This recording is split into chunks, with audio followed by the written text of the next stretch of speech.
Hoje, as nossas crianças, hoje quem tem menos de 7 anos, nunca teve a oportunidade de ver literalmente, a não ser que nesses últimos dias viu os testes sendo feitos. Mas as nossas crianças hoje não vivenciaram, não tiveram essa oportunidade ainda de ver a Maria Fumaça. Quem passou aí os seus 40 anos, vai ter muita saudade, vai ter muita lembrança boa, né? Porque a gente viveu os tempos dourados da ferrovia e vai poder matar essa saudade e mais, vai poder prestigiar, vai poder estar andando a 310 nos próximos dias. Vamos ter passeios turísticos agora frequentes, fomentando assim o turismo de nossa região. Não só de Porto União, Nano Vitória, mas toda a região sai ganhando na questão turística. E para a gente falar um pouquinho mais sobre a Maria Fumaça 310, hoje nós recebemos aqui o presidente do Trem das Etnias, que é a associação que fez toda essa parte de restauração e que estará cuidando não só da 310, mas também da ferrovia, da estrada de ferro, onde ela estará passando para fazer esses passeios, que é o Leocir Aloysio Weber. Leocir, primeiramente, seja muito bem-vindo aqui aos microfones da Jovem Pan, para a gente falar aí sobre essa grande novidade que é o retorno da 310 aos trilhos. Bom dia, Leocir. Bom dia, Thiago. Bom dia, Juliano. Um prazer estar com vocês e falar um pouco dessa máquina, desse conjunto ferroviário que é tão aspirada por todos, né? Vamos matar um pouquinho da saudade. Também para os ferroviários mais antigos aí, aposto que vai ser bem legal, bem interessante.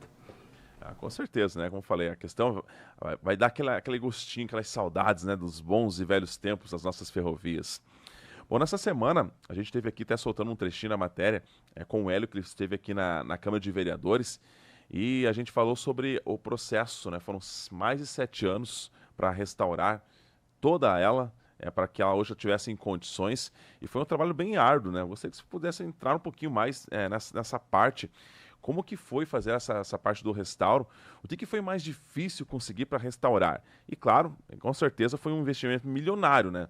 Se você que tem o seu carro e você manda reformar o seu carro, você sabe quanto que você gasta. Agora imagina uma locomotiva, mais os vagões ainda, né?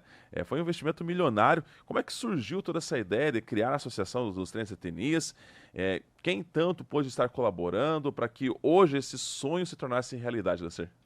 Pois é, tudo isso começou, na verdade, com um cara que eu julgo é um visionário, é o Hélio, meu irmão.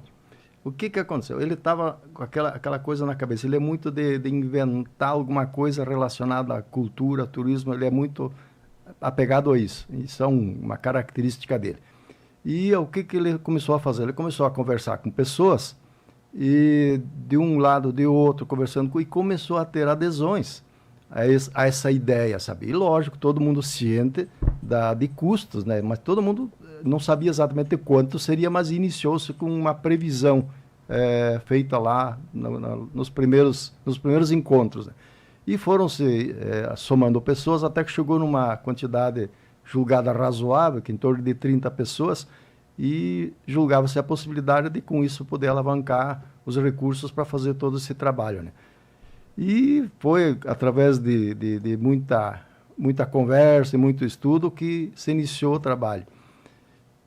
O primeiro passo que foi dado, nós estávamos negociando na época com o pessoal de Rio Negrinho, da Associação de Preservação Ferroviária, lá, a BPF, né? E até a máquina acabou sendo levada para lá. Por quê? Nós não tínhamos ninguém habilitado, ou pelo menos se prontificando a fazer a reforma dela aqui. Então ela foi para lá, ficou um tempo parada lá, a gente não chegou num acordo financeiro com relação à reforma, e mesmo a gente não tinha uma parte da parte deles uma previsão de custos. É uma coisa bastante complexa, todo mundo sabe disso, né? E aí entrou a pandemia. A empresa lá em Rio Negrinho perdeu funcionários, eles pararam a empresa. E a máquina continuava lá. E nós, numa expectativa, o que fazer? Resolvemos buscá-la de volta. Até houveram críticas, teve gente que viu ela voltando, dizendo que voltou depenada, uma série de coisas, mas isso tudo são inverdades, né? E ela só estava sem a gabina. Aí foi feito um acordo aqui com uma empresa aqui da cidade, a empresa Schaeffer, e ela se prontificou, através de uns acertos financeiros que foram feitos com ela, a fazer esse trabalho com ferroviários aposentados que acabaram sendo contratados para fazer trabalhar nessa reforma. Pessoas que tinham conhecimento, inclusive Um deles, ele trabalhou com mecânica dessas máquinas ali. Uma vez desmontada a máquina, só o desmonte dela já levou um tempão, porque é tudo muito complexo e estava tudo muito travado, tudo incrustado, peças que eram móveis, elas estavam travadas, sabe? Até o desmonte foi difícil, sabe? Levou meses para fazer isso. Agora, quando ela estava toda no chão, aí bateu o desespero, gente, e agora? Aí, como eu disse, entrou a experiência do pessoal onde começar. E foi-se trabalhando, e a pandemia fez com que o valor dos materiais, que são o suprimento principal de uma máquina, porque quase tudo é ferro, né? Ele triplicou de valor. Aí o problemão sério, aí foi desesperador, sabe? Mas foi se tocando mais devagar, e foi se ajustando, e lentamente começou a se recuperar a montagem toda dela, até que ela chegou a andar novamente. O complemento, na verdade, acabou sendo feito lá no Instituto Grünenwald, lá, porque ela precisava estar sobre a via, a gente precisava movimentá-la, né? Então foi até uma altura ali na empresa, e depois foi terminado lá no pátio, no Instituto Grünenwald, lá. E daí foi até finalizarmos ela. Ela ficou numa situação assim porque ela ficou muito tempo no tempo, literalmente muito tempo no tempo, né? Ficou exposta Exato. Na Praça Visconde de Nácar, depois ela ficou um tempo ali, hoje é a Praça do Contestado, né? Desde quando ela parou de funcionar, foi mais ou menos quantos anos, quantas décadas? Olha, ela ficou 28 anos na praça. Então, imagine. Só que, após essa retirada da praça, ela andou com o pessoal da ferrovia, os amigos do trem, eles fizeram ela funcionar de uma forma básica, vamos dizer assim. Uhum. Mas ela na época não foram feitas as aprovações devidas como nós fizemos agora, né? Ela funcionava, mas funcionava assim dentro de alguns limites, sabe? Então, como ela era um veículo lento, né? Então trabalhava-se dentro desses limites e acabou se fazendo um início, por exemplo. Daí ela voltou a ficar parada. Ficou parada de novo um monte de tempo, né? E daí que ela foi para a reforma realmente, né, sabe? Mas foi necessário desmontá-la, como eu falei antes, totalmente, porque foi até o último parafuso. E daí voltou toda a remontagem depois. Bom, e além, é claro, da máquina em si, da 310, temos também os vagões, né? Eu acredito eu também numa situação precária, ficaram ali, eu lembro da época que tinha alguns vagões que, infelizmente, a não ser já a ação do tempo, a ação de vândalos, né? Infelizmente ali vamos ser sinceros, né? Os vagões ficavam ali, até então, né? Acabou usando no depósito, o pessoal ia lá fazer uso de drogas, né? Enfim, ficou uma nojeira, vamos usar esse termo aí. E aí, então, teve todo esse trabalho também para restaurar esses vagões. Os vagões foram reaproveitados ou literalmente tinha que fazer novos? Na verdade, é assim, nós denominamos o carro 1 e o carro 2. O carro 1 é aquele maior um pouco, já era um carro de passageiros especificamente, né? Desse carro foram aproveitados os 2 truques e o chassi e a cobertura. A parte entre a cobertura e o chassi, que também foi totalmente recuperado, essa parte intermediária, ela é totalmente nova. As paredes internas e externas, as janelas, o piso, por exemplo, hoje é um piso bacana que ficou lá, o teto, tudo isso foi feito novo. O carro 2, que ele foi aumentado o comprimento dele, no comprimento e largura. Ele passou a ficar no mesmo tamanho do carro 1. Esse foi também totalmente reformado, o chassi dele, os truques também foram reformados, como o primeiro também. E as paredes e o teto são totalmente novos. Internamente, claro, todo o revestimento interno, os pisos, os bancos foram fabricados, todos são novos, não se aproveitou absolutamente nada, sabe? Então, esses bancos foram projetados para eles ficarem mais ou menos assim dentro do modelo que existia antigamente, que é o banco rebatível, né? Então, nós adotamos esse sistema e é bem interessante, porque se você está subindo na direção da estação do Engenheiro Melo, por exemplo, você vai ficar virado para lá. Quando você retorna, você inverte o assento, daí você pode ficar de novo viajando de frente. Ou, por exemplo, se um grupo familiar, 4 pessoas querem ficar de frente uma para a outra, umas para as outras e conversar, também pode. Então ficou bem bacana, assim, em termos de viagens. Ficou legal pra caramba. Que bacana, né? Bom, eu não sei se dá para falar em valores e em custos, mas eu acredito eu que para fazer uma restauração dessa, tanto da 310 quanto dos vagões, é um custo milionário, né? É milionário, realmente é milionário. A gente não gosta nem de falar dos valores porque, olha, foi muito dinheiro. Essa é a grande verdade. Se nós formos atualizar os valores hoje, tem gente que vai dizer, vocês são tudo louco. Mas é nessas loucuras que acontecem as coisas.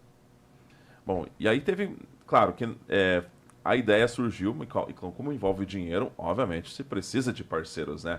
Mais ou menos quantas pessoas hoje, por exemplo, tem nas etnias, a gente fala treinos etnias, são quantos integrantes que participavam de tudo isso? São 30 integrantes. Teve uma variação no meio lá, como é uma SA, então é por cotas, né? Tem alguns que têm, quase todos têm mais ou menos a mesma cota, né? Mas tem alguns que têm um pouco menos, um pouco mais. Então a SA tem essa característica, né? Mas são em torno de 30 integrantes que tiveram, peitaram alavancaram esse recurso aí. Ô, Lucílio, além de todo esse trabalho de restaurar a 310, os vagões, e a estrada de ferro? Porque, infelizmente, hoje grande parte da ferrovia, né, pegar aqui o sul-sudeste, não existe mais, né? O pessoal, infelizmente, a rodovia, em boa parte, você não vê mais rodovia, foi arrancado, enfim, tempo passou. Aqui é própria nossa região, né? A gente, em algumas partes onde tínhamos os trilhos, hoje já não existem mais. Como que foi feito agora esse trabalho da questão da estrada de ferro? O passeio que será feito vai ser até mais ou menos na região do Engenheiro Melo. Como estava essa estrada de ferro até ali e como está sendo feito esse trabalho para fazer a manutenção? A gente sabe que é uma manutenção. É igual o seu jardim na casa. Você cortou a grama hoje, mas mês que vem você vai ter que dar uma manutenção. Como é que está sendo feita essa parte aí da estrada de ferro em si, né? Pois é, a ferrovia, esse trecho que nós temos a concessão, ela foi dividida em 3 partes. Ela está inclusive registrada na NTT dessa forma. O primeiro trecho vem a ser da estação União até o Engenheiro Melo. O segundo trecho é até na Cachoeira do 13, um pouco adiante da Cachoeira do 13. E por último, até na estação do Aquiles Stengel. A abertura dos 17 quilômetros foi toda feita, totalmente, de fora a fora. Era um matagal, uma floresta, né? Isso custou muito dinheiro. Hoje, se nós fôssemos iniciar, talvez nós não abríssemos totalmente ela, mas foi importante porque daí a gente sabe o que tem pela frente, né? Mas assim, pronto para trafegar, está da Estação União até na estação do Engenheiro Melo, né? Então foram trocados praticamente todos os dormentes, só que sempre vai ter que ficar fazendo substituições daqui e de lá. E o maior valor investido, na verdade, nem foi na 310 e nos 2 carros de passageiros. O maior valor mesmo foi na ferrovia, que é muito alto o custo de ser mão de obra. Nós temos um pequeno grupo de 3 abnegados que fazem esse trabalho e tem que tirar o chapéu para esse pessoal, que eles, além de conhecer o serviço, eles são muito dedicados, sabe? Então, quando o pessoal da Rumo, que é a nossa concedente, vê o trabalho que eles fizeram nesse trecho, olha, o pessoal fica admirado, que é um trabalho de qualidade técnica correta, tudo, e a manutenção constante do trecho, sempre limpinho. Foi feito um trabalho, por exemplo, nos barrancos para evitar desmoronamentos, essas coisas, tipo assim, um trabalho que ninguém enxerga, sabe? Todos os barrancos que existem nas laterais da ferrovia foram feitos em valetamentos, tudo isso aí, um serviço que não aparece, mas é muito caro e muito difícil de se fazer, porque é dentro da floresta, né? E sem falar da ferrovia, que se for ver as imagens que nós temos da limpeza, da condição de desaparecimento total dela em alguns trechos, ou então tomado por desmoronamentos, água, etc, etc., é assustador, cara, se você for olhar. Nossa, então imagina todo esse trabalho para você conseguir fazer uma restauração como essa, né? Foram 7 anos, claro, teve pandemia, né? Enfim, alguns travamentos ao longo do percurso, né? Mas ela está aí hoje, né? Eu já tive a oportunidade, que como eu moro perto dos trilhos, então, né, cada vez que eu vou de Baropa, já possa... Meus filhos não conheciam a locomotiva, né? O meu mais velho tem 8 para 9 anos, não conhecia a locomotiva. Então, para poder mostrar para eles um pouquinho, olha o que a gente viveu, então foi algo realmente, para mim como pai, já foi algo emocionante. Imagina agora, você que vai ter a oportunidade, hoje, às 14 horas, de vê-la de pertinho. Por isso que a gente fez o convite aqui para toda a sociedade estar participando, né? O evento é todo de graça e você vai poder ver a Maria Fumaça 310 chegando. Eu acho que a público, eu acho que hoje é, digamos, a estreia dela, né? Publicamente hoje é a estreia dela. E esse pedido nos foi feito através dos 2 secretários da cultura do município, mas principalmente o Israel Chicose, né, que ele é o secretário de Cultura da União da Vitória. Então ele nos fez esse pedido, né? E achamos interessante porque, primeiro, vamos prestigiar o município da União da Vitória com esse evento importante do aniversário, né? E também é uma forma de nós divulgarmos uma coisa importante para a nossa cidade. Que nós temos que mostrar as partes boas da nossa cidade. Nós temos que esquecer um pouquinho dos problemas que nós temos, que às vezes muitos tornam eles relevantes, e não é esse o caminho. Eu acho que nós temos que deixar relevante aquilo que é importante para a cidade. E vamos apagar o que é ruim. Muitos gostam que seja lembrado enchendo. Não, mas não vamos falar disso. Vamos falar do que nós temos de importante. Essa composição com a Maria Fumaça 310, ela pode ser, vamos supor, alguma coisa que vai aglutinar todos os eventos que possam acontecer dentro da cidade. E não é o trem das etnias que vai fazer isso, vai fazer aquilo. Eu acho que está tudo aberto para quem quer investir na área de turismo. Eu acho que vai acertar, porque nós temos que explorar as belezas que nós temos. Eu sempre faço uma comparação com um dos idealizadores da cidade de Gramado. Ele conversando com o meu irmão, a gente foi numa palestra também dele, o Bertoluzzi, não lembro o primeiro nome dele, mas é o Bertoluzzi. Ele foi uma das pessoas que participou lá dessa idealização da cidade de Gramado. Ele, numa pergunta que foi feita a ele, o que nós temos que fazer? Ele respondeu, sabe qual é? Vocês têm um problema muito grande lá, que vocês têm demais. Vocês têm uma história ferroviária muito rica. Vocês têm o Rio Iguaçu, que foi navegável, é riquíssimo dentro da história da cidade, que muitas vezes não é lembrado. Inclusive, é um projeto que a gente tem, não que nós vamos fazê-lo, essa história do barco, mas alguém pode se prontificar a fazê-lo e operar um barco, fazendo conexão com os demais itens que nós teremos aqui na cidade. E então, ele sempre dizia, vocês têm o único túnel interestadual numa estação. Quantas pessoas na nossa cidade que conhecem isso? Isso, a partir de agora, ele vai ficar aberto. Então, as pessoas da nossa cidade vão conhecer isso. E a estação que nós temos ali é uma das maravilhas, das melhores, mais bonitas estações, mais suntuosas do Brasil, pode ter certeza. Comparemos com Curitiba. Curitiba tem uma estação bacana, um estilo totalmente diferente, mas, comparativamente, ela é diferenciada. Eu sei que em São Paulo tem uma estação, mas não chega nesse molde com tanta ousadia que ela foi feita na época. Até a construção dela foi uma forma ousada, porque a fundação dela é de pinheiros. Então é uma coisa diferente, porque era a técnica que existia lá na época que ela foi construída, em 1945, se não estou enganado. Então ela tem várias coisas bem interessantes na própria concepção dela. E se nós nos alongarmos, nós temos a história da Guerra do Contestado bastante escondida pela história do Brasil, porque é uma situação onde o governo atacou seu povo, na verdade, em síntese, né? Então ela é bastante escondida, mas essa história precisa ser conhecida. Se ela foi ruim para a nossa região, mas o conhecimento acho que é fundamental. E assim por diante, se nós formos olhar as belezas naturais que nós temos as cachoeiras, nós temos construções antigas aqui na nossa cidade, a parte histórica, tem muito para ser explorado. E eu acho assim que União da Vitória tem o Morro do Cristo, é uma das maravilhas do Brasil. Eu digo, agora que esse mosaico foi implantado, olha, tem que tirar o chapéu para essa situação. E o que a gente precisa fazer, no meu ponto de vista? Isso é uma questão coletiva. A cidade precisa pensar assim. Nós precisamos vender, no sentido de vender aquela imagem boa da nossa cidade. Nós precisamos trazer as pessoas de fora para cá. E as pessoas de fora vindo para cá, eles trazem renda para a nossa cidade. E é isso que importa. Realmente, gente. A gente vai falar em turismo Quantas cidades de Santa Catarina que hoje são ricas, milionárias, e só tem turismo? Não tem uma fábrica lá. Vamos citar o litoral, né? Bombinhas, por exemplo. Bombinhas, poxa, é uma cidade turística, uma cidade rica, todo mundo ganha. Turismo é aquilo, que todo mundo ganha. Não é só a questão da Treino das Etenias. Embora a Treino das Etenias é para recuperar o investimento que eles fizeram, olha, vai muito tempo. Mas olha, quem tem o seu comércio vai ser beneficiado, quem tem o seu hotel vai ser beneficiado. Todo mundo ganha, gente. E como foi falado, né, trazemos essa imagem boa do município. Quando a gente fala União da Vitória, aquela que passa no jornal lá, a nível nacional, quando dá enchente, não, tem que...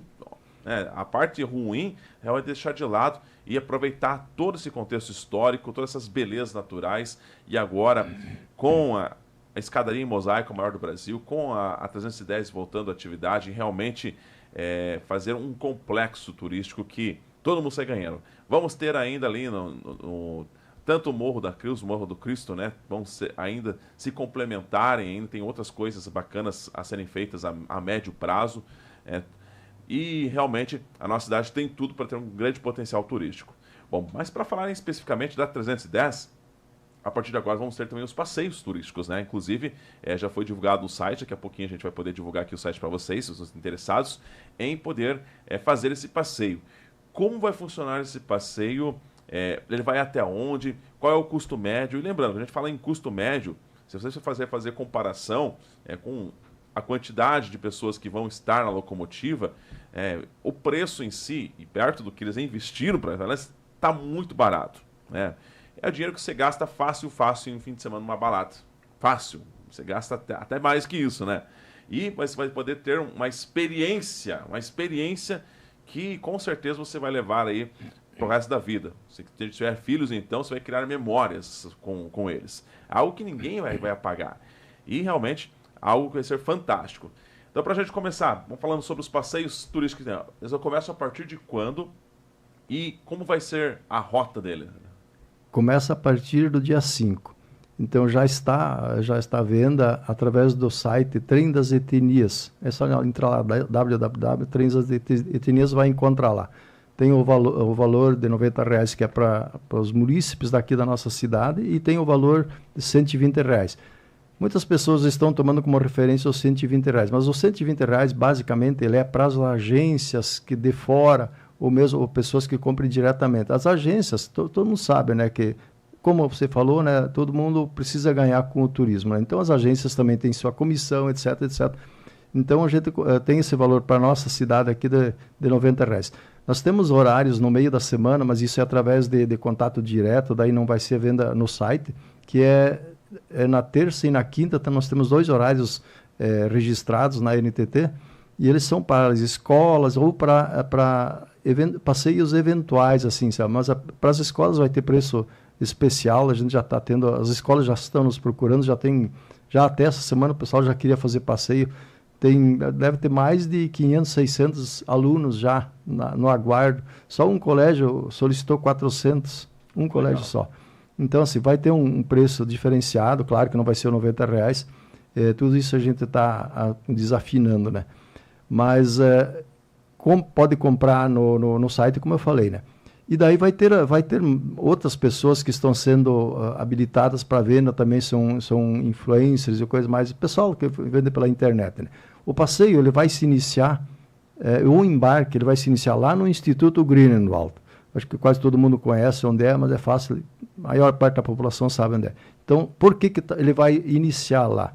Porque lá nós temos uma estrutura muito boa lá, de banheiros, para a recepção das pessoas lá, e também vai ter um café, se alguém quiser chegar lá antes, por exemplo, quer tomar um café antes, ou no passeio da tarde, quando finaliza a viagem, quer tomar um café posteriormente, né? Então, isso é muito importante, porque daí vai ser uma recepção bem calorosa. E, digamos assim, pessoas que vêm de fora, ou um ônibus, digamos, que as agências de fora nos mandem para cá, ela vai chegar, digamos, de manhã cedo. Chega de manhã, 8 horas da manhã, vindo de viagem. O que a pessoa quer? Ela quer um banheiro, ela quer tomar um cafezão. E depois faz o seu passeio.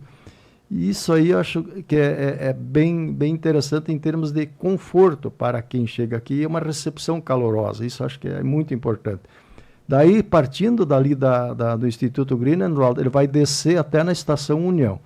Aí vai dar uma parada de uns 15 minutos, e daí para conhecer a estação, como eu falei, que é um monumento histórico, e depois também tem o túnel, para conhecer o túnel.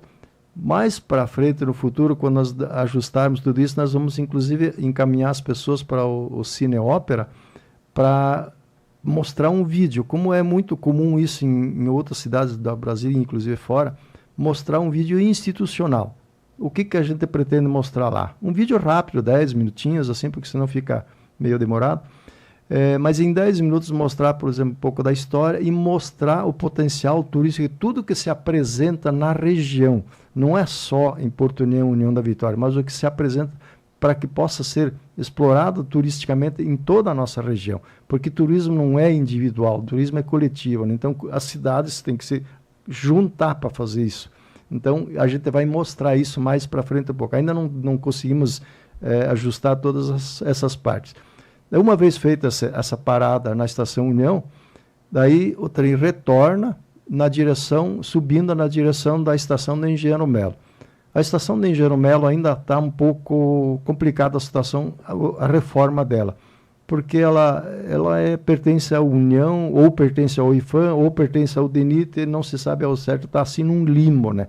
Então é difícil alguma entidade pública colocar um dinheiro numa situação dessa um pouco obscura, né? Mas isso tudo vai se resolver com o tempo também. Dá uma paradinha rápida lá e daí o trem retorna para o Instituto Grünenwald. Existe um detalhe importante: quem vai de carro, por exemplo, pode deixar seu carro lá, seguramente tudo bem fechado lá, não vai ter problema de esbarrar no carro, coisas desse tipo assim, porque é dentro de um pátio enorme que nós temos lá no Instituto. Então, acho que vai ser bem interessante. Então, realmente, tem estrutura para receber, né? Pensando, claro, em toda a comodidade para quem vai daqui da cidade ou o turista, né? Ah, por que não espaço da Estação União? Vai sim, o locomotivo vai passar para o espaço da Estação União, mas ao ponto de partida e chegada vai ser lá. Quem não conheceu ainda como é o Instituto Grünenwald, está até convidado, você pode chegar lá e vir conhecer aqui. Gente, é uma estrutura fantástica. Para começar, o modelo de construção também que já chama atenção, né? A arquitetura do ambiente já é muito bonito, então eu acho que foi muito acertado essa ideia de o ponto inicial e o ponto de chegada ser ali no Instituto Grünenwald, porque realmente... E a estrutura também é boa para você chegar até lá. Você vai para o bairro São Pedro, todo asfalto, né? Você não tem nenhum problema com a infraestrutura, local bem iluminado, então é tranquilo para se chegar lá, é fácil o acesso, e aí então vai poder curtir esse grande passeio e criar memórias, realmente, aí, que você vai ter ao longo desse passeio. Falando em passeio, mais ou menos, são quantos quilômetros, ou então quantas horas mais que vai dar um passeio completo, né? O percurso todo ele dá 6 quilômetros, portanto, então, ida e volta, descendo até na estação, subindo até Nijanamera e voltando, dá 12 quilômetros. Então é um passeio bem razoável, acho que dá para ter uma sensação boa do que é viajar de trem, né? Para quem nunca viajou, é uma experiência bem legal. Ainda mais de Maria Fumaça, né? Porque os passeios que você anda por ali, muitas vezes as máquinas, a motor, enfim, isso. A combustão, né? Não, ela estando acesa, como a gente diz, só de ver ela acesa, saindo aquele vapor para tudo quanto é lado, né? Só isso ali já paga o passeio. Então é muito marcante isso, sabe? E ela por si só, ela é um atrativo, sabe? Porque ela é fotogênica. Eu sempre digo, a Maria Fumaça é muito... Você vai tirar uma foto na frente dela, fica boa, com certeza. Pode crer que é verdade. Então, olha, ó, até eu que sou feio fico bonito numa foto como essa, né? Então, olha, realmente para você poder ter um passeio como esse, gente, realmente, vamos prestigiar o nosso turismo local. A gente tem uma grande riqueza aqui. R$90, gente, é um custo aí realmente baixo, né? R$90 tem um detalhe também, tinha me perguntado esses dias já, e criança, como é que faz? A partir de que idade que paga já a passagem? A gente está definindo da seguinte forma: por exemplo, criança de colo, por exemplo, que não ocupa, porque as poltronas são todas numeradas. Então, como a venda é através de numeração, então se a pessoa compra um número determinado lá, ela vai pagar por esse ponto, né? Então, por exemplo, por isso que vai ser interessante que as famílias podem viajar reunidas, né? Uhum. Então, quando você compra poltronas numeradas, quando ocupa um espaço, a gente ainda está estudando essa questão para idade, para menores, a gente ainda vai definir melhor isso aí. Você vai criança de colo, né? Vai no colo da mãe, não vai ocupar, então obviamente a criança de colo não vai pagar então. E é uma experiência fantástica, vale a pena. E então, lembrando, você pode acessar o site, enfim, a partir do dia 5, mas já pode acessar o trendasetnias.com.br. Quem nos acompanha para o Brasil inteiro, através das nossas redes sociais, acesse o site lá, conheça o que a gente está falando aqui. Você, Maria Fumaça 310, mas o que é isso? Conheça, você vai ver imagem lá no site, né? trendasetnias.com.br, tá? Convidamos vocês de todo o Brasil, vocês são muito bem-vindos aqui na nossa cidade de União da Vitória, aqui no sul do Paraná, para um passeio histórico. É uma sensação única, vai criar memórias para o resto da sua vida, da sua família, com certeza. Luciano, muito obrigado por ter trazido para a gente então, um pouquinho sobre essa história. Vamos ter ainda muito, com certeza, a estar comentando, a estar prestigiando. Os nossos microfones da Jovem Pan ficam à disposição. Eu gostaria que você deixasse também fizesse esse convite aí à nossa população aqui da nossa região, o pessoal que nos acompanha de fora, para estar prestigiando esse grande passeio, esse momento único na vida. Muito obrigado.